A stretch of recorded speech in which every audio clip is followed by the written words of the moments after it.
Finally অনেক দিন পর একটা লং ছুটি পেয়ে গেলাম বল। হরে বন্ধু, বাট আমার কি মনে হয় জানিস, আজকে ছুটিটা না দিলেই ভালো হইতো। তোদের সাথে 1 উইক দেখা হবে না। তাও ঠিক বলছিস। আমার তো ভাই বাসাতে ভালো লাগে, আমি অনেক হ্যাপি। আর তো শালা ভালো লাগবেই। হয়তো খালি শালা- বাসাতেই থাকা। যাই হোক, কি করার।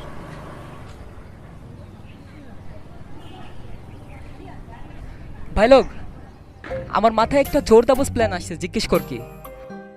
বল শুনে একটু। এবারে ছুটিতে আমরা কেউই বাসায় যাব না। ওমা, বাসায় যাবো না তো যাবো কই? আরে ভাই, যাবো কোনো এক জায়গায় ঘুরতে। আমরা তিনজন একসাথে কোথাও গেছি আজ পর্যন্ত? না। যাইনি তো না, তো কি বলিস? যাওয়া যায়, বাট গেলে তো একটা এজেন্টের প্রয়োজন। তাও ঠিক আছে, একটা এজেন্টের প্রয়োজন। দাঁড়া, আমার মাথায় একটা প্ল্যান আছে। তোরা যদি যাইতে চাস, আমি একটা ভালো জায়গার লোকেশন দিতে পারি, যাবি তোরা? আরে বেটা, যাবো না মানে? অবশ্যই যাবো, তুই জায়গার খোঁজ দে না। হাভেলি। হাভেলি? এটা আবার কোন জায়গা ভাই? মাম্মা, ওইটা নিয়ে যা কাহিনী বুঝছিস, শুনলে তুই পাগলা হয়ে যাবি।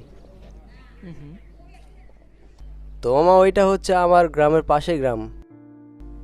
ছোট থেকে দাদা দাদির মুখে শুনে আসতেছি ওইটা নাকি রাজা মহারাজাদের আমলের। তো ওই বাসাটাই কি যেন একদিন হয়েছিল বুঝছিস, হওয়ার পর ওই বাসায় আর কেউ থাকে না। কয়দিন আগে গ্রামে গেছিলাম না, গ্রামে যায় দেখি ওই ওই বাসায় একজন থাকে, নাম রাজু ভাইয়া।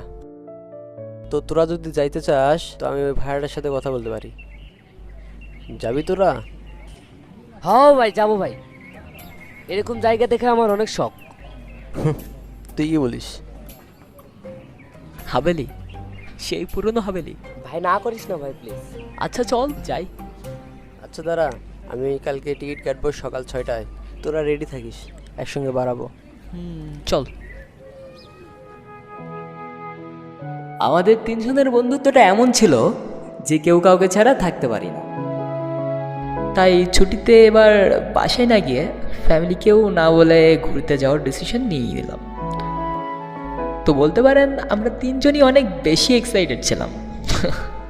তো আর কি, ডিসিশন ফাইনাল নাও নেক্সট ডে মর্নিং।